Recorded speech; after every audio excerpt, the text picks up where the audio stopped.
Hi, um, I'm Bruce, and I just wanted to kind of introduce myself. And I figured that the best way to do that is to kind of run through, I guess, some of the bigger influences that have kind of been in my life over the past, well, 15 years, 20 years if you include Carol, my wife, for 15 years, my partner and companion through life for 20 years.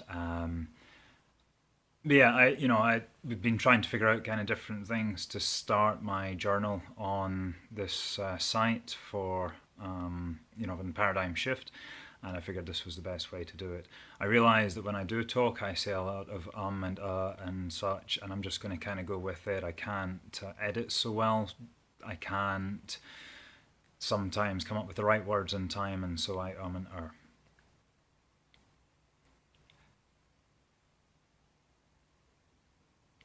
Eckhart Tolle was probably the first person, or Tolle, or however you pronounce his second name, but he was probably the first person really that. In fact, that's not true. I can go back 15 years. Gary Zukav was the first person. Gary Zukav probably was the person that introduced me to another way of living life. And I saw him through like the Oprah Winfrey Show. Forward wind though to kind of the past 4 years where I kind of really started to shift my paradigm a lot more. And let me be honest, I have remained, kind of really stuck for big periods of this time as well. So I'm not. I don't feel like I'm kind of big and huge far on my journey. I'm not. Still have a lot of boundaries, I guess, that I'm breaking through. So back in 2011, Eckhart Tolle really came in to my life, and I was listening to three of his pieces of work over and over again, like every day, going to work, coming back, in between appointments. I did this for about 4 months, and really kind of got some input, got a voice that I could understand, a voice that I could hear that really kind of resonated. And, to me, it doesn't matter who it is that's saying what they're saying, it's what they're saying. And the words are just kind of a form to communicate an idea. You kind of have to then, interpret the words to into your own way to kind of, I suppose, clarify through that interpretation as to what that means to you. And I found over and over again as I listened to these, talks that he gave, that every time I'm listening and I'm hearing something different resonates. I then found a guy called Ken MacLeod, who is an American Buddhist, and there's an audiobook that I listened to on Spotify. Spotify became my friend, and he does an audiobook, I think, if I remember rightly, it's called Awaken to Your Life. And it's big and it's really kind of intense. It does major, it does major kind of insight and practices that are really principled on the Dharma and the ways of Buddha, but very insightful and beautiful stories by a writer and author called Idra Shah, and it's the tales of Mullah Nasruddin, which some of them, they had me laughing. Is really good. So sorry, I'm just also trying to set up I hold a meditation space every Tuesday, Thursday, and Sunday, where a few of us just kind of check in. So I'm trying to get my system, which I think shut down from battery. Anyway, Ken MacLeod, then Michael J. Emery for some reprogramming NLP work. I did a 30-day reprogramming with him. I have no idea what happened, I kid you not. I would kind of go into quite a deep substate, and yeah, it was really powerful, and it did start to shift, kind of what was going on inside me.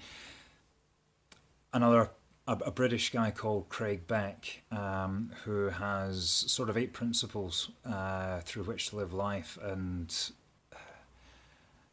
it's tough, Principle number 1, let go and let God. Principle number 2, take responsibility for everything that happens in your life. Principle number 3, kind of taking responsibility for what happens in other people's lives, and just so much. Sorry, I'm shaking the phone as I'm moving my own body. I'm a very expression-full person with my hands, so holding them still on here is kind of tough.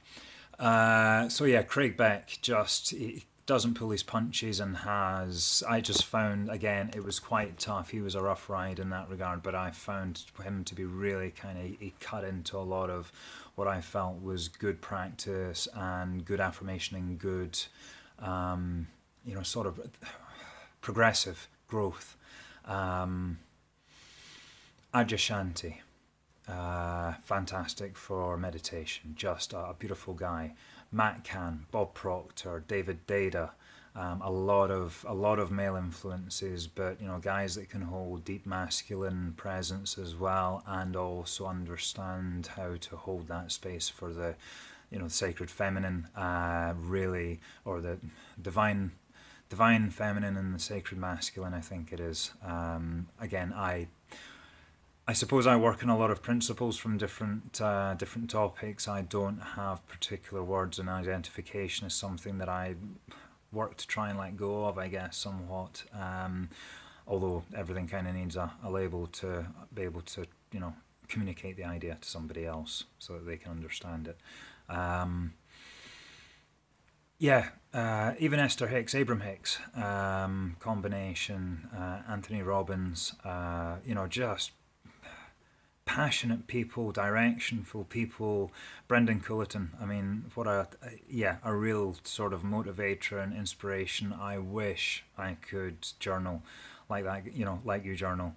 You're fantastic, and I just love the ease with which you do it, and I know that it comes through practice. I know it comes through the doing it over and over and just kind of transcending that I suppose boundary that was there before, and all that nervous energy just kind of transmuting it into something which is turning out to be so beautiful. Love the buttons, love the free hugs, love the the radio station that you hold, just a space that you kind of offer to people. Ken Wilber, my integral coach Chris Alder, my tantra teacher James Stevenson, my wife Carol Torrance. I mean, geez, she is just an incredible, beautiful person. So I'm in the midst of so many amazing voices who resonate, and it's find the voices that resonate, I suppose, and listen to what they say and listen to it over and over again. And as you listen to it over again, you'll hear different. You won't hear the same thing again. You'll hear the same words coming through, but there's different messages for you. And that is kind of as Bob Proctor is kind of who I'm kind of following him an awful lot at the moment.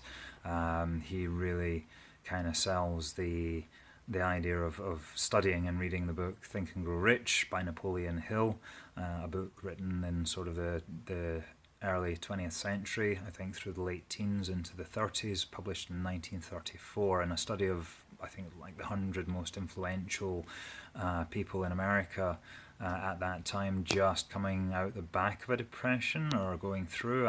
My history, I'm sorry, isn't in that strong for early 20th century America. But yeah, just what is it that kind of takes people out of abject obscurity, I suppose, or anonymity, or kind of just always trying and failing. What is the perseverance? What is the desire? What is the transmutation of energy? What is what gets you up in the morning? Your passion, just everything about that.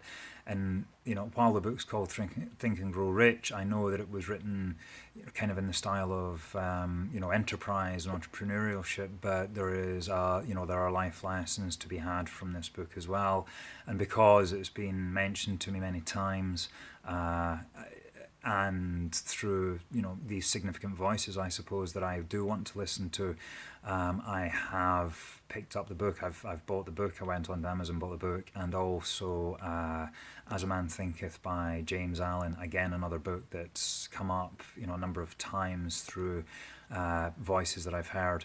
Just speaking on YouTube or through Spotify, or people showing me things on Facebook or whatever.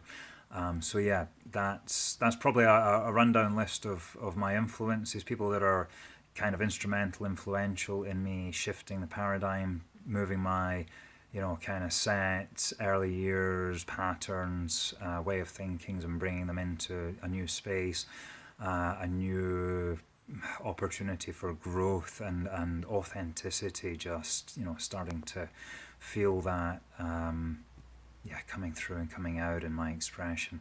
It's a beautiful journey, and if you're on it, we're all, kind of going through this here, I guess, on this community, and that's a beautiful space.